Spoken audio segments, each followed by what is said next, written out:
ይቅርታ ማነሽ? እዚህ ምን እየሰራሽ ነው? እንዲሁ አየር ለመቀበል። አንተስ ምን እየሰራህ ነው? እኔ እንኳን እንዳንቺ ንጹህ አየር ፈልጌ አልመጣሁ። ከስትንፋሴ የበለጠ ምን የምትፈልገው ነገር ቢኖር ነው እዚህ ድረስ የመጣኸው? እሱ ላንቺ አይጠቅምሽም። አይ ቲንክ ተመሳሳይ ነገር ፈልገን የመጣ ነው። ነይ ወደዚህ። ምንድነው? ማን ነው እሱን ወረቀት የሰጠሽ? እንዴትስ እዚህ መሆኑን ልታውቂ ቻልሽ? ሜድኩ ይባላለሁ። ሲል አምላክ ይባላለሁ። ወዴት ነው?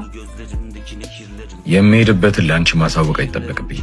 የምትሄድበትንማ ማወቅ አለብኝ። ለምን? ከዚህ በኋላ እኮ ሚስጥረኞች ነን አይደለም እንዴ?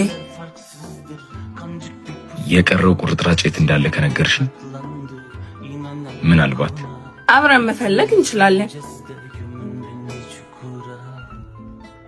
አታስፈልጊኝም። አንደኛው ቁራጭ ግን በደንብ ያስፈልግሃል። ደውዪ።